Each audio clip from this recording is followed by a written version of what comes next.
की बेहतरीन शुरुआत के साथ ग्लोबल संकेत मजबूत। अमेरिका यूरोप के बाजार आधा % चढ़कर बंद। कमजोर शुरुआत के बाद एसजीएक्स निफ्टी भी हरे निशान में। पीपीएफ, केवीपी, एनएससी जैसी कई छोटी बचत योजनाओं पर सरकार ने घटाई ब्याज दरें। बैंकों ने किया कदम का स्वागत। आरबीआई से ब्याज दरों में कटौती करने की उम्मीद बढ़ी। दवाओं पर बैन के मामले में दिल्ली हाईकोर्ट में आज 30 फार्मा कंपनियों की याचिका पर सुनवाई। सरकार ने लगाई है 344 दवाइयों पर रोक। सरकार के आश्वासन के बाद ज्वेलर्स ने तोड़ी 18 दिनों से चल रही हड़ताल। मांगों पर विचार के लिए सरकार बनाएगी कमेटी। 60 दिनों में दाखिल करनी होगी रिपोर्ट। और आज खुलेगा इन्फीबीम का आईपीओ। प्राइस बैंड 360 से 432 रुपए। 23 मार्च को बंद होगा इश्यू।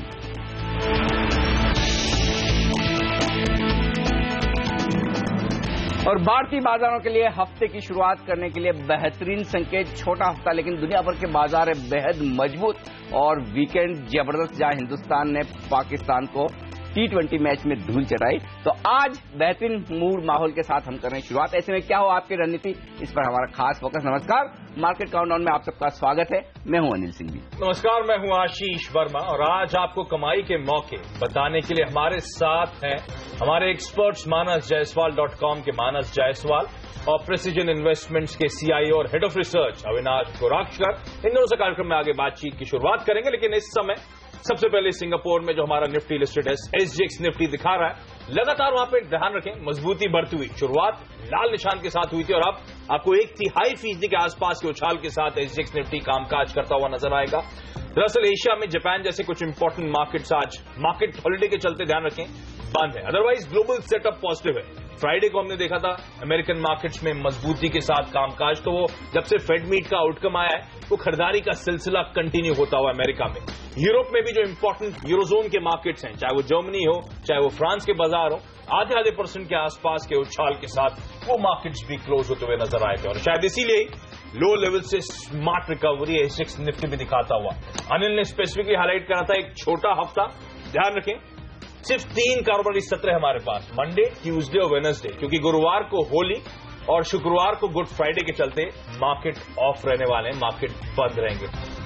पिछले जब से बजट आया है लगातार मोमेंटम स्ट्रांग था और पिछले 2 हफ्ते अनिल मुझे याद है भारतीय बाजार कंसोलिडेट करते हुए नजर आ रहे हैं। एक अपवर्ड बायस यानी कि बुल्स का पलड़ा पिछले 2 हफ्तों से लग रहा है हावी उस कंसोलिडेशन जोन में भी। ये छोटा हफ्ता है, एक तो इस हफ्ते को कैसे ट्रीट करूं और आज का बाजार कैसा रहने वाला है, रणनीति क्या होगी? देखिए, छोटा हफ्ता है, मार्च है, जनरली लोगों का इंटरेस्ट कम होता है, लेकिन उसके बावजूद एफआईज तो रुक नहीं रहे। वो तो खरीदारी कर रहे हैं और जब एफआईज खरीदारी करें तो हमें क्या चिंता है। जब तक उनकी खरीदारी के दमदार आंकड़े आ रहे हैं तब तक कहीं कोई घबराने की जरूरत है नहीं। बाय एंड डिप्स का मार्केट, और सबसे बढ़िया बात आशीष क्या है, इस बाजार की जो स्पीड है ऊपर बढ़ने की वो बेहतरीन है। दोनों तरफ के ट्रेडर्स को मौका मिल रहा है ट्रेड करने का। अगर आपका व्यू तेजी का है तो भी मौका है, आपका व्यू मंदी का है तो भी मौका है। और दूसरी बात यह है कि धीरे धीरे जो ऊपर जा रहे हैं उसमें सबसे बढ़िया बात यह होती है कि जब गिरावट का कोई मौका बनता है तो वो इतनी तेज और शार्प गिरावट नहीं होती। तो बाजार बहुत ही बेहतरीन तरीके से पोजीशन है इस वक्त। और उस लिहाज से मेरा ये मानना है कि अभी ये मार्केट वही है जो बाय ऑन डिप्स का है। हालांकि आज के लिए मैंने ये जरूर कहा है कि ट्रेडिंग के मौके दोनों तरफ होंगे और बहुत ज्यादा गैप से खुल जाए तो फिर इंतजार करें डिप का, दिन के दौरान मिलेगी।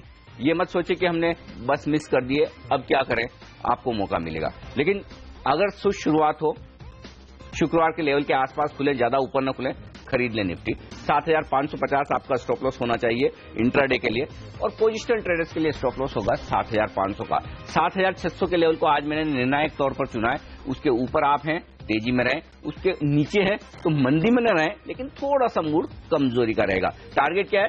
7650, 7700, ये 2 लेवल है जहां तक निफ्टी अटेम्प्ट करेगा ऊपर जाने के। लेकिन एक बार लग रहा है इस सीरीज में 7700 या इसके ऊपर का लेवल तो दिखेगा, ये सेटअप साफ तौर पर बता रहा है। बैंक निफ्टी में भी तेजी का मौका बन सकता है। 15400 का स्टॉप लॉस और 15800, 15950 का लक्ष्य मुझे बैंक निफ्टी में दिख रहा है। ऑयल एंड गैस, बैंकिंग शेयरों में तेजी के मौके ज्यादा दिख रहे हैं। वो तो खरीदारी करने का मोमेंटम कंटिन्यू होता हुआ सुस्त बाजार देखने को मिले, कमजोरी आए तो शायद बेहतर लेवल्स होंगे खरीदारी करने के लिए, तो लोअर लेवल्स पे खरीदारी करने के मौके।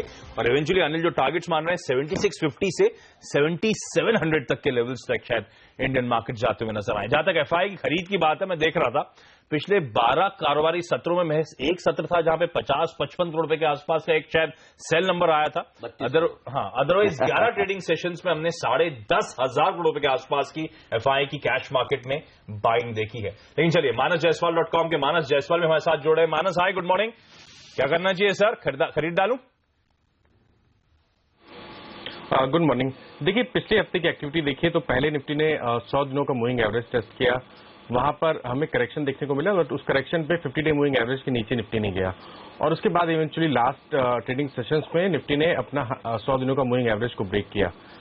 मैं समझता हूं कि ट्रेंड अभी भी पॉजिटिव है और निफ्टी अपना 200 दिनों का मूविंग एवरेज जो कि नियर अबाउट 7785 है उसको टेस्ट करने की कोशिश करेगा। जहां तक बात आज की है, मैं समझता हूं बिल्कुल लॉन्ग पोजीशन की तरफ ध्यान देना चाहिए। 75-25 के स्टॉप लॉस रखें और कम से कम 7700 के टारगेट्स बिल्कुल पॉसिबल है। ओके, तो मानस और अनिल दोनों के टारगेट 7700 के, दोनों को मानना है खरीदारी करके चलें। अनिल जी, आप एफआई के आंकड़े की बात कर रहे थे, कैश मार्केट में बहुत स्ट्रांग बाइंग मोमेंटम है, पर अचानक इस तरह से मूड बदलना थोड़ा सा कंसर्निंग नजर आता है।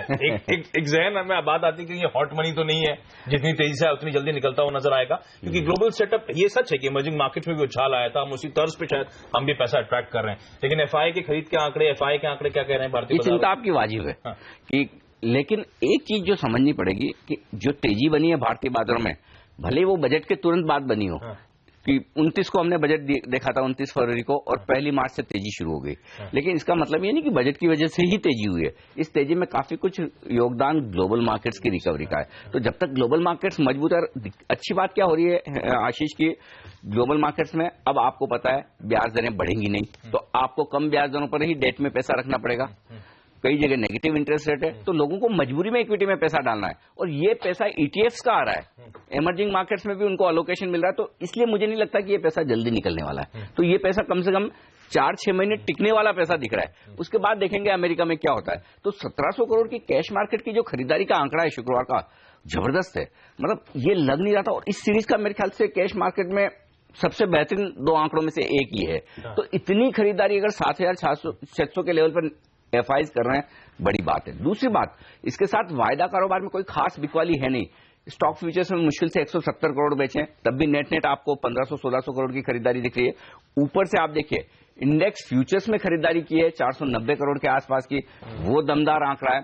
और इंटरेस्टिंग बात एक बताऊं, जनरली जैसे जैसे बाजार ऊपर जाते हैं तो डोमेस्टिक फंड बिकवाली करते हैं और दमदार बिकवाली करते हैं, क्योंकि उन्हें लगता है कि 7000 के आसपास तो हम ही खरीद रहे थे, अब हम बेचेंगे, लेकिन उनकी बिकवाली का प्रेशर भी कम हो रहा है, आंकड़ा बड़ा नहीं है। तो जब सब तरफ से आंकड़े आपको मजबूत दिख रहे हैं, तो फिर ट्रेडर्स के लिए एक ही संकेत है, और वो ये कि जब तक ये आंकड़े बदले नहीं, तब तक आपको बाय ऑन डिप्स की रणनीति रखनी चाहिए, अगर एक डायरेक्शन के तौर पर आप बाजार को देख रहे हैं तो। ओके, तो बाय ऑन डिप्स का जो मार्केट पिछले कई दिनों से हम हाईलाइट भी कर रहे हैं अनिल से, जब भी चर्चा होती है, वो गिरावट में खरीदारी करने के मौके अभी भी हैं। बाजार में पॉजिटिव मोमेंटम शायद कंटिन्यू होता हुआ नजर आए। इनफैक्ट प्रेसिजन इन्वेस्टमेंट सर्विसेज के अविनाश गोराक्षकर भी जुड़ चुके हैं। अविनाश, क्या ये पॉजिटिव रन जो देखने को मिल रहा है, बजट के बाद से ये लगातार मोमेंटम कंटिन्यू हो रहा है, ये कंटिन्यू होता रहेगा? अभी भी खरीदारी करने के मौके ढूंढूं? नहीं, बिल्कुल। इनफैक्ट अगर हम सेंट्रल बैंक्स का रवैया देखें तो क्लियरली एक लूज लिक्विडिटी पॉलिसी अभी सारे सेंट्रल बैंकर्स अडॉप्ट कर रहे हैं। और मोर इम्पोर्टेंटली, जिस प्रकार का एक स्केयर था कि 6800 के लेवल के नीचे बाजार जाएगा, बजट बहुत ही खराब आएगा, मेरे ख्याल से वैसा कुछ हुआ नहीं है। और ऑब्वियसली फोर्थ क्वार्टर के नंबर, जिस प्रकार के एडवांस टैक्स के नंबर भी आ गए हैं, मुझे लग रहा है कि कहीं ना कहीं थोड़ी सी एक्सपेक्टेशन है कि स्टॉक स्पेसिफिक थोड़ा सा अच्छा इंप्रूवमेंट फोर्थ क्वार्टर में देखने को मिलेगा। हालांकि पूरी इंप्रूवमेंट अभी आने के लिए काफी वक्त लगेगा, बट 1-2 क्वार्टर के बाद होपफुली जो फ्रंटलाइन सेक्टर्स है, जैसे कैपिटल गुड्स है, ऑटो है, बैंकिंग है, यहां से मेरा अनुमान है कि सेकंड हाफ ऑफ 2016 से डेफिनेटली एक अच्छी रिकवरी देखने को मिलेगी। ओके, तो पॉजिटिव रन कंटिन्यू होता हुआ, जो लेगार्ड से खासतौर पे कैपिटल गुड्स, स्पेस वगैरह, सेकेंड हाफ इस फाइनेंशियल ईयर के आपको शायद वहां पे भी बाइंग मोमेंटम कंटिन्यू होता हुआ नजर आए, वहां पे फंडामेंटल शायद इंप्रूव हो, तो वो सेकेंड लेग भी शायद सपोर्टिव हो भारतीय बाजारों के लिहाज से। लेकिन मानस, मैं देख रहा था आपका आज का टॉप पिक जो है वो इन्फोसिस है। इनफैक्ट फ्राइडे को भी आईटी ने कंट्रीब्यूट करा था, और उसमें भी खास तौर पे इन्फोसिस, टीसीएस मजबूती के साथ सबसे ज्यादा पॉजिटिव कंट्रीब्यूशन दे रहे थे। क्या चल रहा है चार्ट्स पे, इन्फोसिस कितना मजबूत नजर आता है, कॉल क्या होगा सर? देखिए पॉइंट ये है कि जिस तरह का बाइंग इंटरेस्ट हमने लास्ट सेशन में देखा, अगर आप आईटी इंडेक्स देखेंगे तो वहां पर भी आपको एक बहुत क्लियर ब्रेकआउट देखने को मिलेगा, और उस ब्रेकआउट का मतलब कम से कम 5 to 8% की अपमूव है। इन्फोसिस की जहां तक बात है, पिछले दिनों स्टॉक ने 50 दिनों के मूविंग एवरेज पे सपोर्ट लिया, और पिछले 3 दिनों में अगर आप देखिए तो एक बहुत ही स्मार्ट रिकवरी देखने को मिली है। अभी चार्ट्स पे देखें तो इम्पोर्टेंट ये है कि 1200 के स्तर ब्रेक हो जाए तो काफी बेहतर रहेगा, लेकिन अगर आप वीकली चार्ट देखेंगे तो वहां पर आपको शायद हाईएस्ट क्लोजिंग देखने को मिलेगी। तो इस लिहाज से तो मैं समझता हूं कि एक बहुत ही क्लियर ब्रेकआउट देखने को मिला है, और शायद आने वाले टाइम में हमें इन्फोसिस एक बहुत ही बढ़िया रिटर्न दे सकता है। अगर टारगेट की बात करें तो वो टारगेट सेट करने चाहिए आपको 1240 के, और स्टॉप लॉस 1170 के। ओके, तो आज का टॉप पिक है मानस की तरफ से इन्फोसिस, खरीदारी करने की सलाह, और 1240 तक के टारगेट्स के लिए आप यहां पे अप्रोच करें। लेकिन अनिल, एफआई के आंकड़े बेहद पॉजिटिव थे। वायदा बाजार से किस तरह के संकेत है, क्योंकि शुद्ध तो 540 करोड़ रुपए के आसपास की बाइंग है, लेकिन इंडेक्स फ्यूचर्स, इंडेक्स ऑप्शंस में बाइंग है, स्टॉक फ्यूचर्स में मेरे ख्याल से बिकवाली का प्रेशर है, तो कोई चिंता की बात तो नहीं? ना, बिल्कुल नहीं, हो रही है, बिल्कुल नहीं। और वो भी 170 करोड़ के ऑप्शंस में स्टॉक फ्यूचर्स जो बेचे उसमें ओपन इंटरेस्ट कम हुआ है, यानी कि थोड़ी सी तेजी की पोजीशन में प्रॉफिट बुकिंग हुई, तो वो कोई हर्ज वाली बात नहीं है। अब वायदा कारोबार के डेटा बड़े इंटरेस्टिंग, इतने दिनों बाद मतलब डिस्कस करने लायक आए हैं डेटा। वो इसलिए 2-3 बड़ी चीजें हुई है आशीष। पहला तो ये कि बहुत दिनों बाद निफ्टी और बैंक निफ्टी में दमदार ओपन इंटरेस्ट बढ़ा है और तेजी के साथ बढ़ा है। देखिए बैंक निफ्टी देखिए 2,90,000 शेयर जुड़े हैं, और 15% हाँ, और 1.5% ऊपर जाकर बंद हुआ। अब इसमें 2 चीजें हैं। पहली बात तो बहुत साफ संकेत दिख रहा है कि बैंक निफ्टी निफ्टी से ज्यादा मजबूत दिख रहा है, और आज भी भागेगा जो लक्ष्य मैंने दिए हैं। लेकिन अब इसमें अगर मैं ये कहूं कि शुक्रवार को किसी ट्रेडर को यह पता था कि स्मॉल सेविंग कट आने वाला है, और उससे पहले अगर बैंक निफ्टी में इतनी खरीदारी हो गई, आज उसके चलते हुए गैप से खुल जाए बैंक निफ्टी, तो फिर क्या खरीदना चाहिए क्या? तो फिर मैं कहूंगा कि थोड़ा इंतजार करें, क्योंकि शायद ये पॉजिटिव न्यूज कुछ हद तक प्राइस में है। तो बैंक निफ्टी में ज्यादा सावधानी रखनी है, और डायरेक्शन आज आपको बैंक निफ्टी से लेना है निफ्टी के बजाय। पहली बात, निफ्टी में 8 लाख शेयर नए जुड़े हैं, 1.25% ऊपर बंद हुआ, दमदार तेजी की पोजीशंस बनी है। सबसे बड़ा बदलाव वायदा कारोबार के डेटा में जो है वो नोटिस करना जरूरी, क्योंकि पूरी सीरीज में अब तक हाईएस्ट ओपन इंटरेस्ट 7,200 के पुट पर था और 7,500 के कॉल्स पर था। शुक्रवार को क्या हुआ है, ये रेंज 200 पॉइंट ऊपर शिफ्ट हो गई है। अब हाईएस्ट ओपन इंटरेस्ट पुट में हो गया 7,400 पर, और कॉल्स में हो गया 7,700 पर। तो जो लगातार हम बात कर रहे थे कि हम 7,500 के ऊपर बने हुए एक हफ्ते से, लेकिन वो ओपन इंटरेस्ट शिफ्ट क्यों नहीं हो रहा है, वो फाइनली हो गया है। इसका मतलब साफ है कि मंदी करने वाले ट्रेडर्स अच्छे खासे बैकफुट पर गए, तेजी करने वाले ट्रेडर्स मानकर चल रहे हैं। इस सीरीज में 7,700 दिखेगा, ये वायदा कारोबार में बहुत बड़ा डेटा में बदलाव हुआ है। और जो 7,600 को आज मैंने निर्णायक लेवल के तौर पर चुना है, उसकी वजह बता दूं। 6 लाख शेयर कल ओपन इंटरेस्ट में ऐड हुए हैं पुट में, और 8 लाख हुए थे गुरुवार को, तो 14 लाख शेयरों का एडिशन ये हुआ है।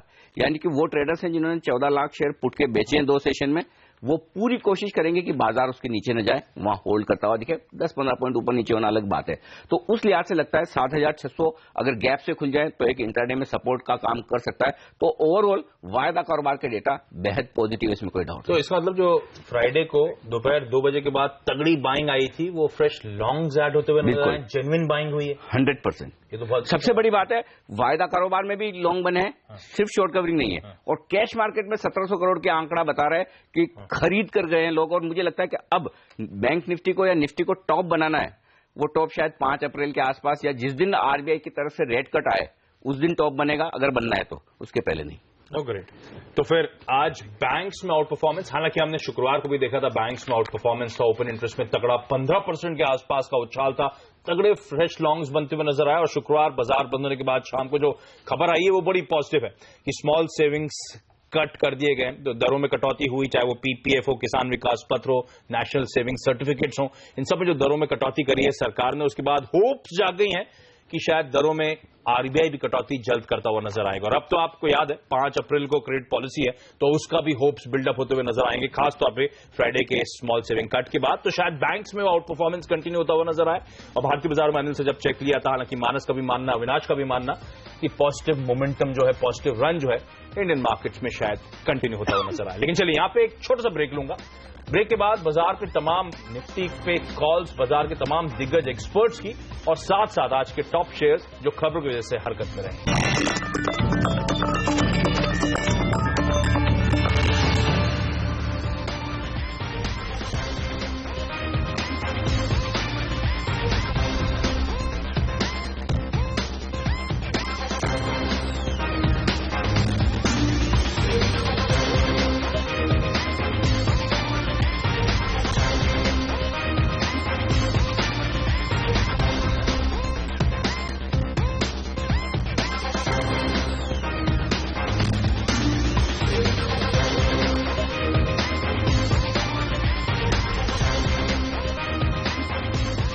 तो निफ्टी में 5 में से 4 एक्सपर्ट्स भी मानते हैं खरीदारी करके चलें, और हमारे जो इन हाउस एक्सपर्ट्स अविनाश और मानस है, इन सबका मानना खरीदारी करें। तो बायसनेस पॉजिटिव साइड में खरीदारी की तरफ। लेकिन अब वक्त है वो टॉप 5 शेयर्स जानने का जिनमें खबरों के दम पर आज एक्शन दिखेगा।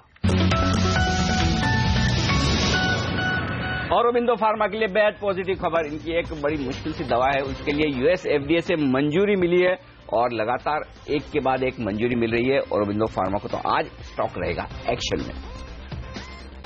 एनबीएफसी जैसे कि Magma Fincorp, MNM financials, Repco home finance, इन सबको आज आपने रडार पे रखें। एफडीआई निवेश को सरकार ने मंजूरी दे दी। यहां पर तो उस खबर का पॉजिटिव इंपैक्ट देखने को मिलेगा। ध्यान रखें, बजट में हुए ऐलान के बाद 25 सेक्टर्स के लिए ये मंजूरी मिली है। एक और फार्मा कंपनी टोरेंट फार्मा रहेगी एक्शन में। 23 मार्च को बोर्ड बैठक है, क्यूआईपी किया जाएगा। अब किस प्राइस पर क्यूआईपी होता है वो देखना इंटरेस्टिंग होगा, लेकिन स्टॉक में एक्शन रह सकता है, नजर रखें। इसके साथ साथ ऑयल एंड गैस स्पेस में गेल और आईओसी को अपने रडार पे रखें। पीएनजीआरबी जो कि स्पेस का रेगुलेटर है, गेल और आईओसी को उसका जो जॉइंट वेंचर था, जेवी था, उसको मंजूरी दे दी है। लखनऊ में सिटी गैस डिस्ट्रीब्यूशन नेटवर्क, ये दोनों मिलकर लगाएंगे। और सरकार जो आईडीबीआई बैंक में हिस्सेदारी बेचकर अपनी 50% से कम करना चाहती है, स्ट्रेटेजिक डिसइन्वेस्टमेंट जो करने की बात है, उसके लिए 3 दावेदारों के नाम सामने आ रहे हैं। आईएफसी यानी कि इंटरनेशनल फाइनेंस कॉर्पोरेशन, सीडीसी और टीपीजी कैपिटल बैंक, ये दावा कर रहे हैं खरीदारी करने का। कौन आगे निकलता है देखना होगा, लेकिन इनके नाम आने की वजह से ही आईडीबीआई बैंक के स्टॉक में तेजी का माहौल बन सकता है।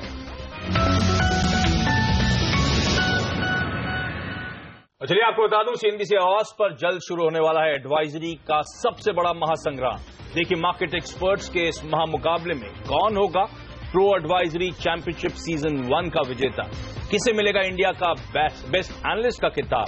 जानने के लिए डाउनलोड करें advisorymandi.com मोबाइल एप्लीकेशन। अब आपके पास भी है मौका 8 लाख रुपए तक के इनाम जीतने का। जानने के लिए advisorymandi.com मोबाइल ऐप डाउनलोड करें। दर्शकों को रजिस्टर करने के लिए इससे भी रजिस्ट्रेशन नंबर की जरूरत नहीं है।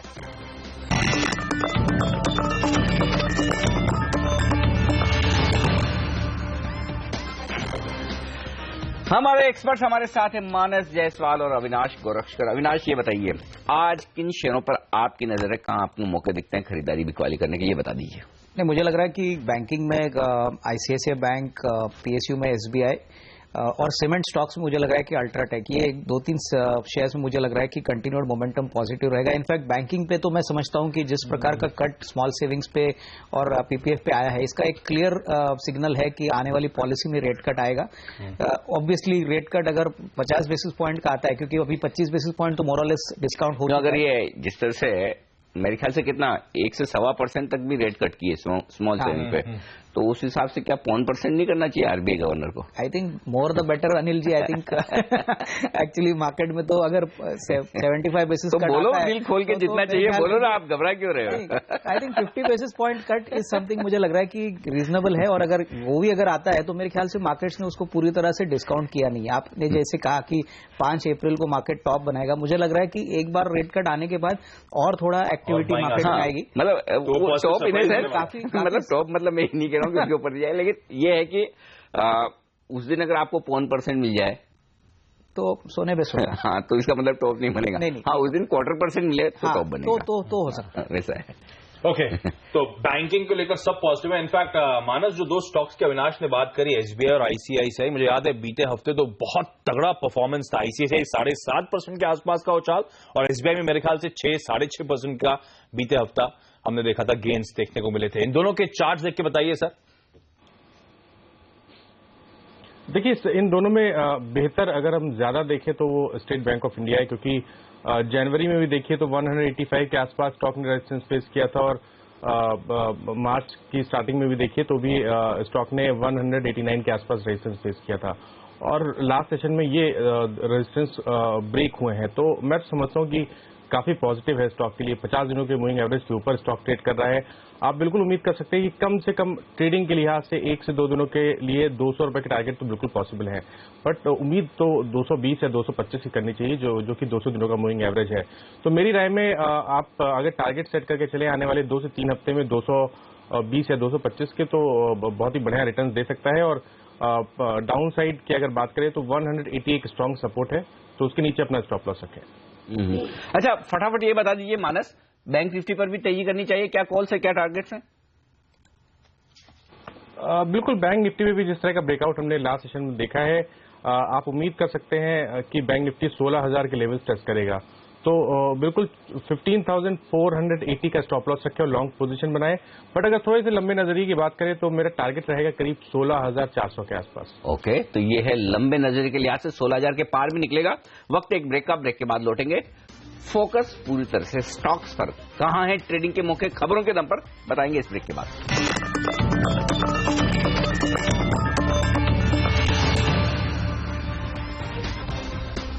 हमारे एक्सपर्ट्स हमारे साथ है फंडामेंटल राय देने के लिए अविनाश गौरक्षकर और तकनीकी राय देने के लिए मानस जायसवाल। लेकिन अब आपको दे वायदा कारोबार की रणनीति भी, और ये बताने के लिए हमारे साथ स्टूडियो में आ गए हैं एलकेपी सिक्योरिटीज के डेरिवेटिव एक्सपर्ट गौरव बिस्सा। गौरव, स्वागत है आपका सीएनबीसी आवाज पर।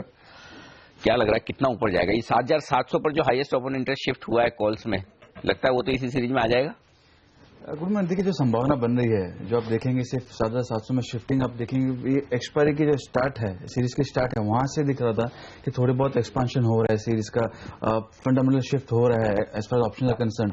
तो पॉसिबिलिटी है कि जो मोमेंटम हुआ है, अगर इसको 7,700 टेस्ट करना है तो अगले 3 से 4 दिनों के बीच में ही, ट्रेडिंग डेज के बीच में करना होगा। पॉसिबिलिटी आप कह रहे हैं इसी हफ्ते हो जाएगा?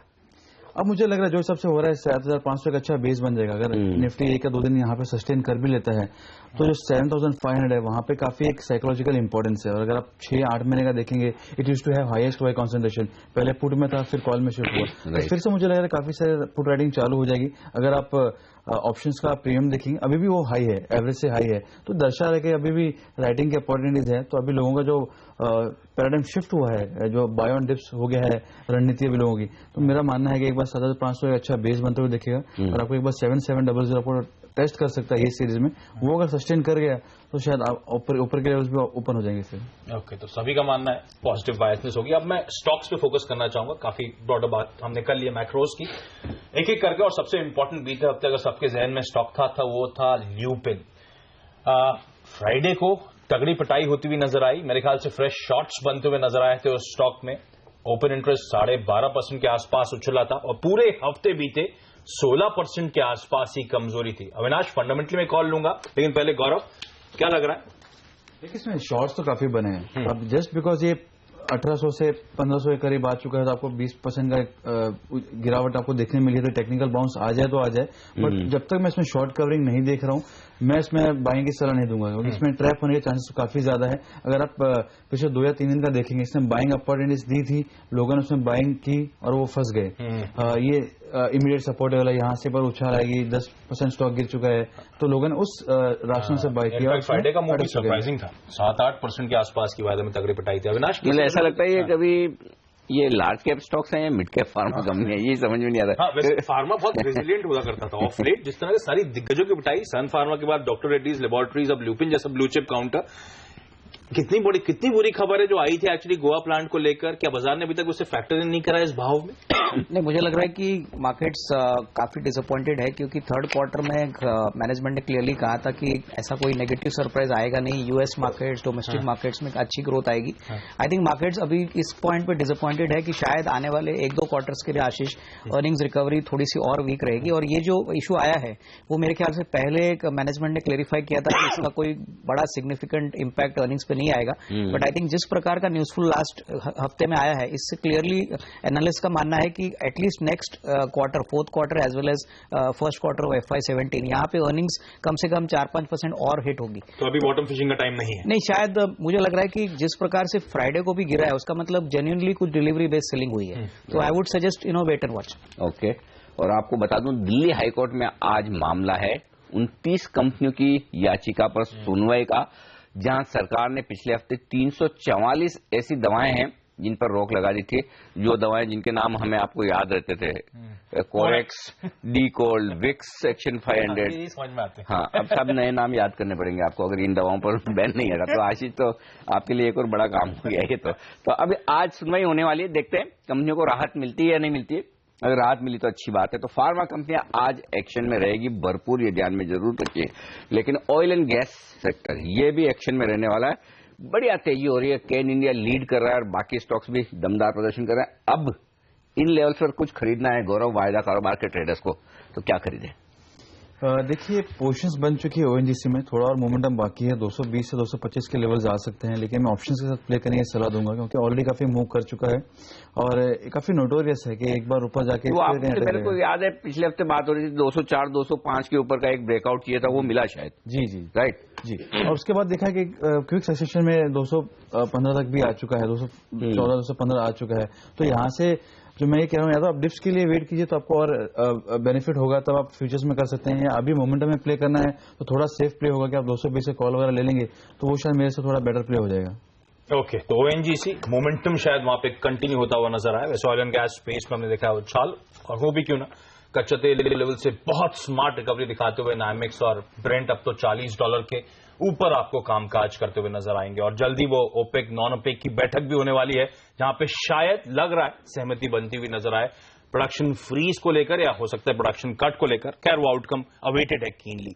लेकिन मानस, आपने बताया था आईटी को लेकर आप पॉजिटिव हैं, आपने कहा था इन्फोसिस आज टॉप पिक होगी, लेकिन इसके अलावा top trading ideas sir?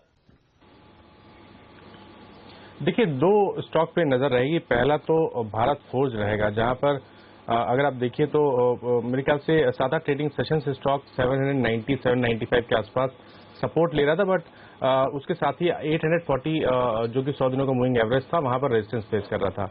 Eventually कल फ्राइडे के सेशन में इसने ये लेवल्स ब्रेक किए हैं, वॉल्यूम्स थोड़े बेहतर हुए हैं।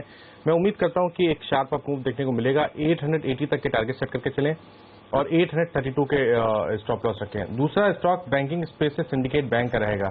देखिए, सिंडिकेट बैंक ने हायर टॉप्स हायर बॉटम्स करीब 51 रुपए से बनाना शुरू किया था, बट इम्पॉइंट यह है कि लास्ट सेशन में स्टॉक ने अपना 50 दिनों का मूविंग एवरेज वॉल्यूम्स के साथ ब्रेक किया है। तो आप बिल्कुल यहाँ पर एक लॉन्ग पोजीशन बना सकते हैं। 72 तक के टारगेट सेट करें, जो कि 100 दिनों का मूविंग एवरेज है, और 63 के स्टॉप लॉस रखें। Okay, James and jewellery stocks action में रह सकते हैं। खबरें आ रही है कि स्ट्राइक खत्म हो गई। 18 दिनों से हड़ताल चल रही थी, जो एक्साइज ड्यूटी का प्रपोजल आया था बजट में। बहुत कोशिश कर ली ज्वेलर्स ने, लगता है सरकार मानी नहीं है। कमेटी बनेगी, 2 महीनों में रिपोर्ट आएगी, तो मतलब मामला टल गया है। अब शायद, अच्छा, इसमें भी काफी लोग बोल रहे हैं हड़ताल खत्म हो गई, काफी कंटिन्यू करने के मूड में। पता नहीं क्या होगा। आज प्रेस कॉन्फ्रेंस, ये 11 बजे है, इब्जा की प्रेस कॉन्फ्रेंस, देखेंगे वहां क्या होता है। लेकिन क्या खाली हड़ताल खत्म हो गई इसलिए जेम्स ज्वेलरी शेयरों को खरीदना चाहिए क्या? क्योंकि पिटाई तो हुई थी, देखिए सेंटिमेंटली अनिल जी थोड़ा सा बाउंस आ सकता है, बट आई थिंक पूरी तरह से ये मैटर सॉल्व नहीं हुआ है। आई थिंक ये 1% एक्साइज ड्यूटी का जो इशू है वो मेरे ख्याल से गवर्नमेंट ने सिर्फ टाला है, इसका कंप्लीटली उसको शेल्फ नहीं किया है। तो मेरे ख्याल से कहीं ना कहीं मेरे ख्याल से एक शॉर्ट टर्म बाउंस आएगा, बट वापस थोड़ा सा बिकवाली का प्रेशर आ सकता है।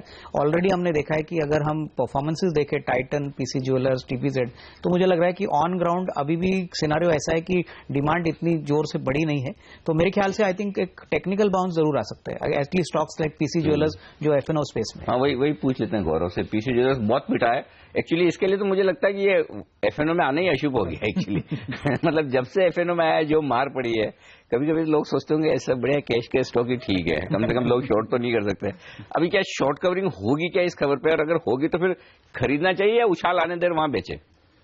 फिलहाल जो डेटा है वो है सेलन राइस का ही है, तो मैं अभी फिलहाल बाएंगे तो सलाह नहीं दूंगा मैं। इसमें डेटा बहुत लंबा तो नहीं है, लेकिन जो हिसाब से शॉर्ट्स वगैरह बने पिछले कुछ दिनों में, तो अभी काफी प्री मेच्योर हो जाएगा कहना कि एक पर्टिकुलर चीज के ऊपर आप उसको अच्छे से बाय कीजिए। क्योंकि जैसे आपने कहा कि वापस एक बार थोड़ी भी गिरावट अगर आएगी, क्रूशियल लेवल्स पे गिरावट है तो वापस प्रीवियस लोस टेस्ट कर सकते हैं, तो रिस्क बहुत फेवरेबल नहीं है।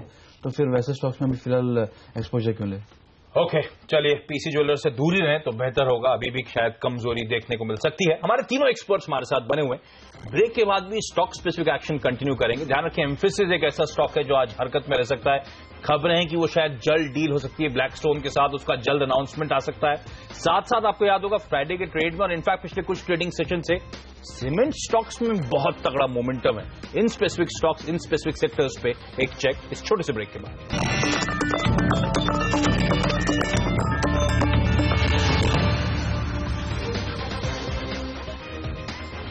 ब्रेक के बाद आपका स्वागत है। हमारे तीनों एक्सपर्ट्स मानस, अविनाश और गौरव हमारे साथ बने हुए हैं। लेकिन एक स्टॉक जो शायद आज ट्रेड में हरकत पे रहे और पिछले कुछ दिनों से लगातार मोमेंटम रहा है, एम्फेसिस।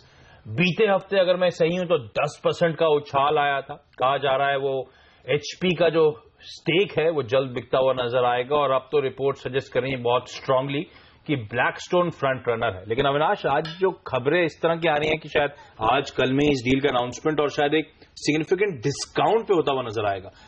क्या लगता है सर स्टॉक को देखकर? नहीं, अगर डील डिस्काउंट में होती है आशीष तो डेफिनेटली थोड़ा सा स्टॉक प्राइस के लिए एटलीस्ट शॉर्ट टर्म में तो नेगेटिव रहेगा, क्योंकि एक्सपेक्टेशन है कि एचपी का जो स्टेक है वो ब्लैकस्टोन फ्रंट रनर है और अगर मार्केट प्राइस या थोड़ा सा प्रीमियम पे होता है तो definitely that will be a big sentimental booster for the share price. और कई टाइम से ये देखा जा रहा था कि एचपी सेल आउट के लिए रेडी थी, लेकिन आई थिंक डील बन नहीं रही थी। 2 साल से खबरें थी तो मेरे ख्याल से आई थिंक जब भी ये फ्रक्टिफाई होगी तभी वैल्यूएशन काफी इंपॉर्टेंट रहेगी। अगर डिस्काउंट में होती है आशीष तो मुझे लग रहा है जो 10% का मूव आप कह रहे हैं 2 साल से शायद हरकत में था तो फ्रस्ट्रेशन में शायद डिस्काउंट में सेलिंग हो जाएगी। और मेरे ख्याल से अगर हम अर्निंग्स अगर देखें एम्फेसिस का, अगर बाकी सारे आईटी कंपनीज को कंपेयर करें तो एक क्लियरली अंडर परफॉर्मर था। तो उस हिसाब से मुझे लग रहा है कि ये जो डील की प्राइस होगी that will be very crucial. मेरे ख्याल से जो खरीदार होगा क्या प्रीमियम देता है, क्योंकि अगर डिस्काउंट पे ये देता है तो उसका मतलब साफ है कि क्लियरली इसमें कोई बड़ी प्रीमियम वो नहीं दे रहा है। तो बड़ी प्रीमियम नहीं मिलने वाली है एम्फेसिस। इंटरेस्टिंग होगा ये स्टॉक किस तरह से आज एक्शन में रहता है। लेकिन एक्शन में सीमेंट शेयर दिखे थे पिछले हफ्ते, और गौरव आप बता दें कौन सा सीमेंट शेयर खरीदना चाहिए। सीएलएसए तो बोल रहा है कि आप अंबुजा सीमेंट खरीदिए, टारगेट बढ़ाया है उन्होंने 240 से 265 किया, वही खरीदने या कुछ और? ठीक है, अंबुजा सीमेंट अच्छा तो लग रहा है। आपकी चैनल में मैंने पहले भी कहा था कि 205 के करीब तक अच्छा लग रहा था। ट्रेडिंग के पर्सपेक्टिव से मेरा मानना है कि 225 तक आके थोड़ा एग्जॉर्शंस में दिख जाएगा। हम लोग ने अपने क्लाइंट्स को पहले अल्ट्राटेक सीमेंट भी दिया था, तो वो भी काफी मूव कर चुका है अपने कैरेक्टर के हिसाब से, स्लो मूवर है। जो अभी एक अंडर परफॉर्म कर रहा है, इसमें पोजीशंस बनते हुए दिख रही है वो इंडिया सीमेंट। तो मेरा मानना है एक स्टैगर्ड वे में आप उसको खरीद सकते हैं और यहाँ सबको एक अच्छा 10 से 15% का उछाल भी यहाँ सबको बहुत टाइम से ये वायदा कारोबार के बैन में गया नहीं है इंडिया सीमेंट। अच्छी बात है। अब आपकी रिकमेंडेशन के बाद देखते हैं पोजीशंस कितनी बनती है। इनफैक्ट स्ट्रांग हरकत थी एसी से अंबुजा जैसे स्टॉक्स तो बीते हफ्ते 9 से 10% का उछाल था। मैं इसी पे अविनाश आपसे एक चेक लेना चाहूंगा, ये वाकई कोई फंडामेंटल्स में इंप्रूवमेंट है या फिर वो जो सेक्टरल चर्निंग का हिस्सा भूले बिछड़े जो सेक्टर्स हैं वो कैचअप कर रहे हैं, या फिर फंडामेंटल्स वाकई इंप्रूव हो रहे हैं, सीमेंट प्राइसेस बढ़ रहे हैं? नहीं, दोनों पॉइंट आई थिंक इंपॉर्टेंट है, बट आई थिंक एक बात जरूर है कि सीमेंट की प्राइसेस में कोई बड़ा कट आया नहीं है। इनफैक्ट थोड़ा सा सप्लाई कंस्ट्रेंट के कारण थोड़ा सा एटलीस्ट मार्जिनली अपटिक प्राइस में आया है। कई जगह 18 रुपए प्रति बोरी नहीं एग्जैक्टली, बट पूरी तरह से नॉर्थ ईस्ट यहाँ पे सप्लाई थोड़ी सी कंस्ट्रेंट है। वैसे वो एरियाज में सप्लाई डेफिसिट एरियाज ही माने जाते थे, तो वहां पे डेफिनेटली जो कंपनीज ऑपरेट करती है जैसे बिरला कॉर्प है, वो markets are clearly very supply starved markets, तो वहां पे डेफिनेटली आपको क्वार्टरली नंबर्स में अच्छा मुनाफा दिखेगा। और एमएनए एक्टिविटी भी पिकअप होनी, अब तो लफार्ज को भी हरी झंडी मिल गई, सीसीआई के ने दे दी है, तो अब वो शायद वहां पे खरीदारी होती हुई नजर आए। बैंकर्स रीच आउट कर रहे हैं, तो कंसोलिडेशन एमएनए जो पिकअप कर रहा है वो भी शायद बस क्रिएट कर रहा है स्पेस में। सीमेंट दिख रहा है मजबूत। चलिए सबसे बेहतरीन अब आज हम नजर रखेंगे पूरी तरह से इंडिया सीमेंट पर, यहां एक्शन होगा। अब एविएशन स्टॉक्स में से कहां खरीदारी के मौके? मानस आपको चार्ट देखने हैं फटाफट तीनों के ही। जेट एयरवेज का भी देखना है क्योंकि आज 11 बजे प्रेस कॉन्फ्रेंस है, हम पता लगाने की कोशिश करेंगे उनका एजेंडा क्या है, किस लिए प्रेस कॉन्फ्रेंस कर रहे हैं। दूसरा चार्ट आपको स्पाइस जेट का देखना है, क्या वहां पर मौके हैं क्या कुछ खरीदारी के। तीसरा चार्ट आपको इंटरग्लोब का देखना है क्योंकि जेपी मॉर्गन की मैं रिपोर्ट पढ़ रहा था आज, उन्होंने शुरुआत की है इस पर कवरेज की, सीधी ओवरवेट की रेटिंग, 950 रुपए का लक्ष्य। अब तीनों में से कहां कहां खरीदारी के मौके हैं, किस क्रम में, नंबर 1, नंबर 2, नंबर 3, ये बताइए। देखिए, मैं समझता हूं कि अगर ट्रेडिंग के लिहाज से खरीदना है तो डेफिनेटली जेट एयरवेज एक बढ़िया स्टॉक हो सकता है। यहाँ पर हमें बढ़िया रिटर्न शॉर्ट टर्म में देखने को मिल सकते हैं। ये जरूर है कि 540, 545 रेजिस्टेंस है, बट हमें ये भी नहीं भूलना चाहिए कि लोअर लेवल पे 500 काफी स्ट्रांग सपोर्ट है। तो अगर इन तीन स्टॉक में बाइंग इंटरेस्ट देखने को मिलेगा तो मैं समझता हूँ सबसे पहले आपको जेट एयरवेज भी देखने को मिलेगा। और जेट एयरवेज जब भी 540, 545 के लेवल्स ब्रेक करेगा, कम से कम 600, 610 के लेवल्स देखने को मिलेंगे। तो मेरी चॉइस इन तीनों में से अगर आप देखिए तो डेफिनेटली जेट एयरवेज रहेगी, बट अपना स्टॉप लॉस जरूर 500 रुपए के नीचे रखें।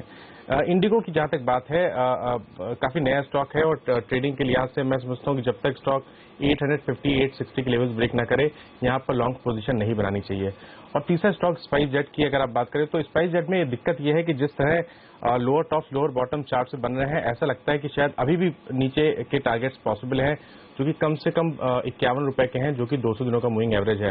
तो यहां पर तो बिल्कुल भी खरीदारी नहीं करनी चाहिए। तो अगर तीनों में प्रेफरेंस की बात हो तो डेफिनेटली वो जेट एयरवेज रहेगा। एविएशन में वैसे आज जेट एयरवेज खबर की वजह से वैसी फोकस में 11 बजे एक प्रेस कॉन्फ्रेंस है और चार्ट्स पे भी सबसे ज्यादा मजबूत तीनों एविएशन लिस्टेड कंपनीज में यही काउंटर नजर आता है।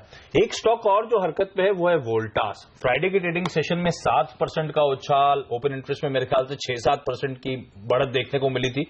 तो फ्रेश लॉन्ग्स और दिन के हाईज पे जाके एक काउंटर क्लोज हुआ है। गौरव, क्या लग रहा है? देखिए, पोजीशंस बन चुकी है, प्राइस एक्शन आ चुका है, तो जिस स्टॉक में आपको पोजीशंस बनते हुए देखी जाती है और प्राइस एक्शन बहुत जल्दी फॉलो कर लेता है, उसमें एग्जॉशन की पॉसिबिलिटीज और काफी बढ़ जाती है। और अगर आप देखेंगे 275, 280 एक ऐसा लेवल है जहां से बार बार आपको लॉन्ग अनवाइंडिंग के मौके देखे मिले हैं। तो मैं सोच रहा हूँ अभी फिलहाल नहीं, आप होल्ड कीजिए, यहाँ से रिस्क बहुत फेवरेबल नहीं है। और 275, 280 आगे भटक जाएगा तो मैं सेल ऑन राइज की सलाह दूंगा मैं। हाँ, अगर 280 सस्टेन कर लेगा तो आपको एक अच्छा मौका मिल सकता है और टूवर्ड्स 300 टाइप मूवमेंट को मिल सकता है। लेकिन फिलहाल जो ओवरऑल पिक्चर है मेरे हिसाब से अभी बाय नहीं बनता है। ऊपर अगर आता है स्टॉक वगैरह 270, 280 तो या तो पुट्स ले लीजिए आप, या एक ट्रेडिंग शॉर्ट्स क्रिएट कर दीजिए। फिलहाल खरीदारी नहीं करे।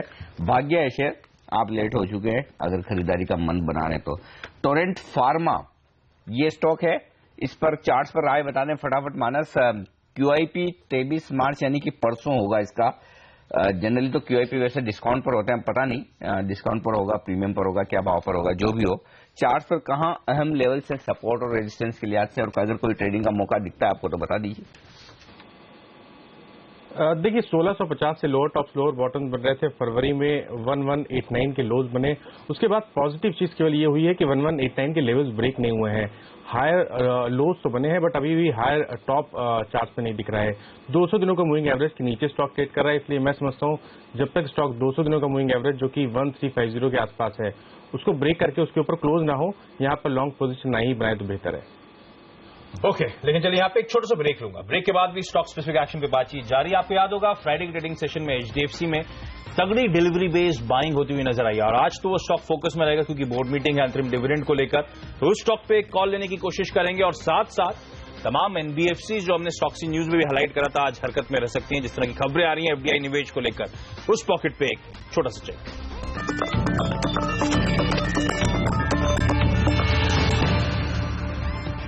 स्टॉक्स जो रहेंगे भरपूर एक्शन में। मैं आपके सामने कुछ और ऐसे शेयर रखना चाहता हूं जहां पर बड़ा इंटरेस्टिंग एक्शन हुआ है। मार्क्संस फार्मा, अब ये स्टॉक शुक्रवार के सेशन में 23,66,000 शेयरों का कारोबार हुआ है 50 रुपए के दाम पर। और वैनगार्ड एक अच्छी रेस्पेक्टेड जानी मानी FIA, उन्होंने खरीदारी की है।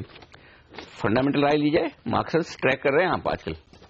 अनिल जी, इसमें जो न्यूज फ्लो आया है वो थोड़ा सा कंसर्निंग है, क्योंकि हमने सुना है कि जिस प्रकार का ऑब्जर्वेशन यूके के रेगुलेटर ने इनको दिया है, मेरे ख्याल से काफी अच्छी बात नहीं है, क्योंकि वही न्यूज फ्लो पहले भी आया था और स्टॉक करीबन ऑलमोस्ट 100 रुपए से वापस 45-50 तक आया था।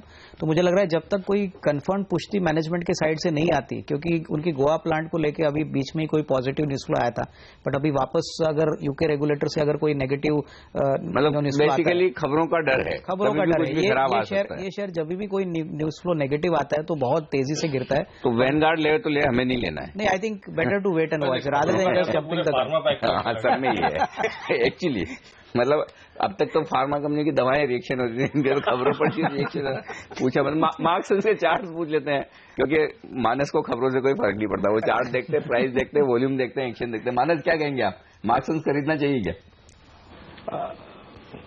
देखिए, बड़ा इंकरेजिंग था जब थर्सडे को स्टॉक ने 52.50 के रेजिस्टेंस को ब्रेक किया था। वॉल्यूम्स देखे गए थे वहां पर, तो ऐसा लगता था कि शायद 67 तक के लेवल जरूर देखने को मिलेंगे, जो कि 100 दिनों का मूविंग एवरेज था।